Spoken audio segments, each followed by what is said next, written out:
It's up to him. He gave me that opportunity to fight him. It's only right that if that's what he want to do, I'll give it back to him. Outside of him, I was looking. Well, the latest is, we signed and contracted to do a rematch, and that's what it is right now. Do you know when it's going to be, when we can hear? I don't got no date right now, but I know that's the next.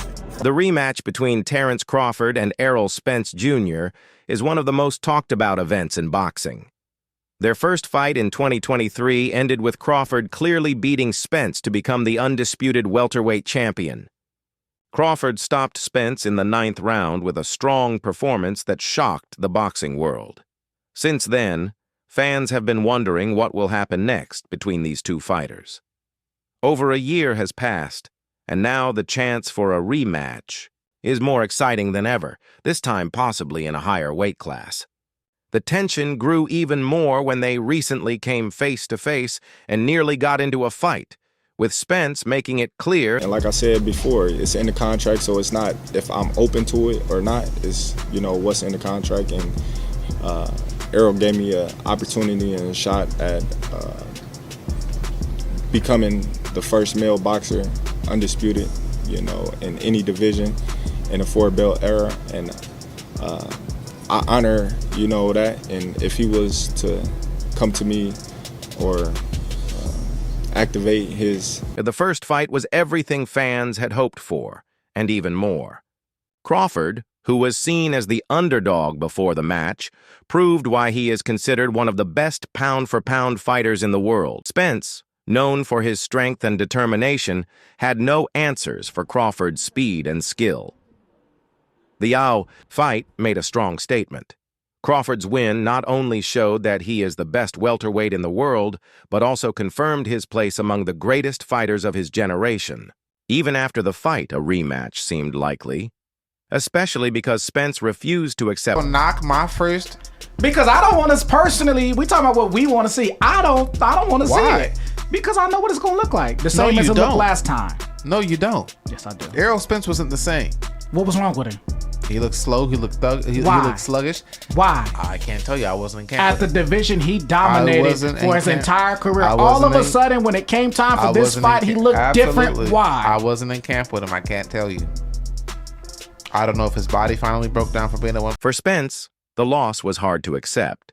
He came into the first fight as the favorite, after dominating the welterweight division for many years.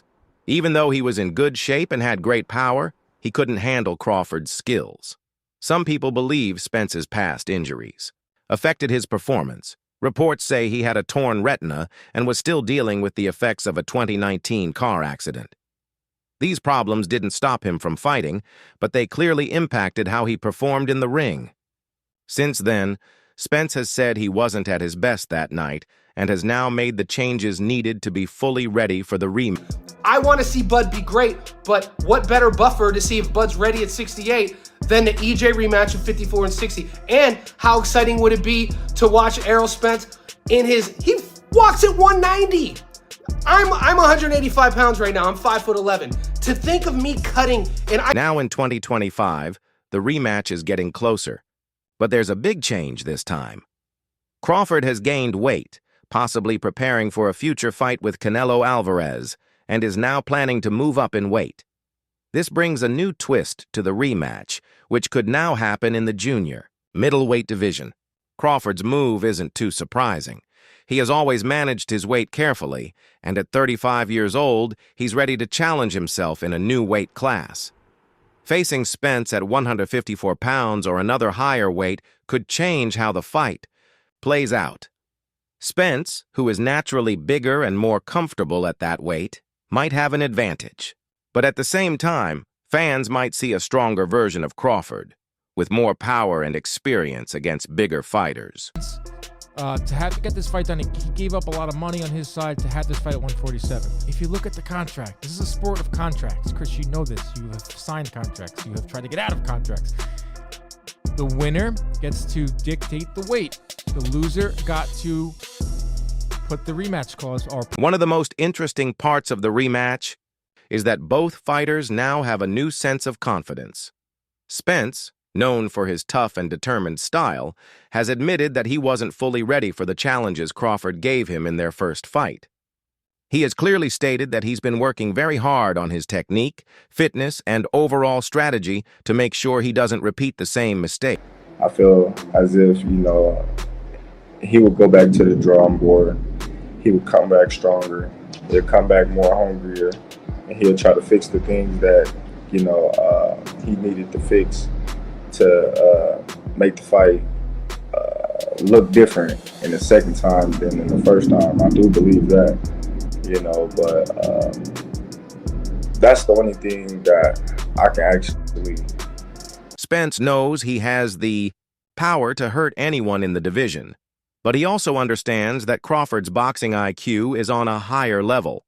To have a chance in the rematch, Spence is focusing on improving his defense and making sure he can handle Crawford's quick counterpunches. His confidence is high, and he strongly believes that he can beat Crawford in. I'm excited for this, man. It gives him a chance to heal out. Yo, in a hill, Errol Spence. And on the other hand, Crawford is no stranger to confidence. After all, he proved himself in the first fight. For him, the rematch isn't about proving anything to the world, it's about continuing to build his legacy. Crawford is known for staying calm in the ring and for being able to think several steps ahead of his opponents. He doesn't let a victory go to his head and is always looking for ways to improve. He knows that a second win over Spence would take him to an even higher level, just like fighting Canelo will. What's interesting, though, is how moving up in weight will affect his performance. There's a risk that the extra weight could slow him down, but with his careful approach to training and his focus on finding the right balance of strength and speed, it's hard to imagine Crawford not. The reasons why Terence Crawford is doing this. Terence Crawford wants to go after Canelo or Charlo because in reality, in his mind and in everybody else's mind, except Errol Spence and Errol Spence Jr. fans, he beat Errol Spence more than convincingly, which is there's no need for rematches. There's no need. There's also the possibility that the rematch will be a completely different type of fight. In their first fight, Crawford won by outboxing Spence, carefully picking him apart with precise punches while controlling the pace of the fight. But with Crawford bulking up for a potential fight with Canelo, things could change. Spence is used to fighting at a higher weight and is known for being more physically strong at weights like 154 pounds. At junior middleweight, he has more muscle and size, and his power could play a bigger role in a possible. Has he exercised his immediate rematch clause? I don't know if it's gonna be at 54 or 47, but I'm sure he's probably gonna push the weight up. But there's not gonna be no change in the decision. The performance still is gonna be the same. For Crawford, adjusting his style to a new weight class will be very important. He's known for his smooth and adaptable style, and these qualities will help him succeed even at a heavier weight. However, there's no doubt that he'll need to be even sharper and more defensive, especially since Spence will try to use his strength to control the fight. The background of this fight has also been influenced by the changing welterweight division.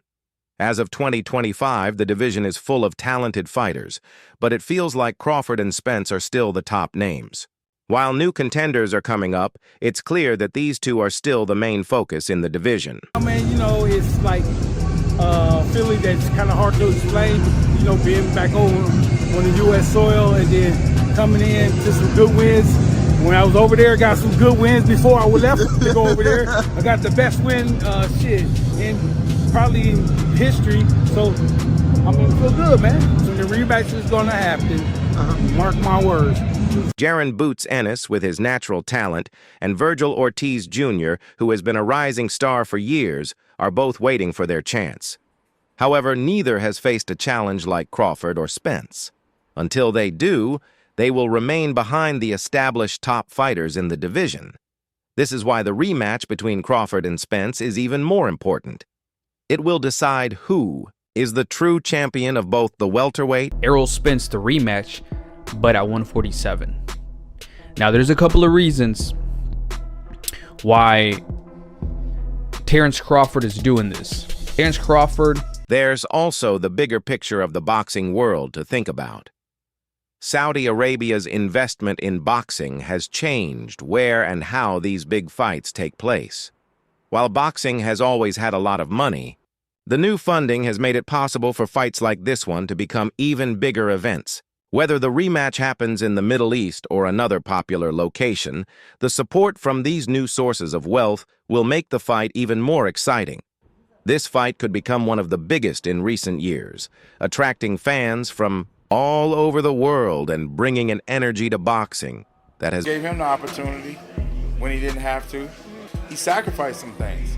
So, you know, in my opinion, you know, you gotta just do what you gotta do. I think that 54 it's 7 pounds north, and it does make a difference. Errol Spence is an incredible fighter, and Crawford is too. If that's what Errol wants to do, to fight the rematch. Right now, everything points to a huge rematch. Both fighters are motivated, confident, and hungry for either redemption or legacy. Moving up in weight adds another exciting twist to the story. For Spence, it's a chance to put his loss behind him and show he can still be the best. Terence. Crawford is a fighter who has already accomplished a lot in his career, becoming undisputed in 2 different weight classes, winning titles in multiple divisions, and staying undefeated. But as he moves into the later years of his career, some fans and analysts continue to criticize his resume. Crawford has learned to live with this. However, now he has decided it's time to focus on his own. Man, I pretty much don't want to hear nothing about Terence Crawford and the word greatness after the news that just came out. Let me get this straight. You were the man that said, Earl, I gotta thank you. Earl say, why? Your response was, because this fight never would have happened if it wasn't for you. Now when it's your turn to do what Earl did for you, you playing boxing politics, talking about 147 and nothing. But you was the guy saying that it was hard for you to make it to 147, so yeah, you would want to fight at 150. When Crawford first decided to move up to junior middleweight, many people thought he would follow the same path that made him successful in the past. He was expected to dominate the weight class, unify the belts, and prove he was the best. After all, that's how his career has gone so far.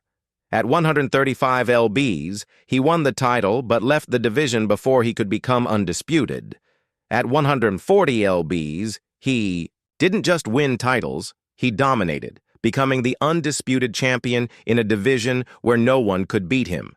And at 147 lbs, he made history again by becoming undisputed at welterweight, defeating a tough opponent in Errol Spence Jr. Terence Crawford, we'll start here, reportedly offers Spence the rematch at 147 and not 154. This has got people up in arms because you have the Spence contingent who says, you know what, our guy Spence made concessions to get this fight done. He gave up a lot of money on his side to have this fight at 147. If you look at the contract, this is a sport of contracts. Chris, you know this.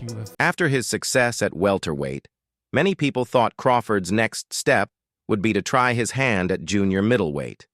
They expected him to capture belts, unify the division, and defend his legacy. After all, with his skills, versatility, and record, Crawford could have made a real run at 154 lbs.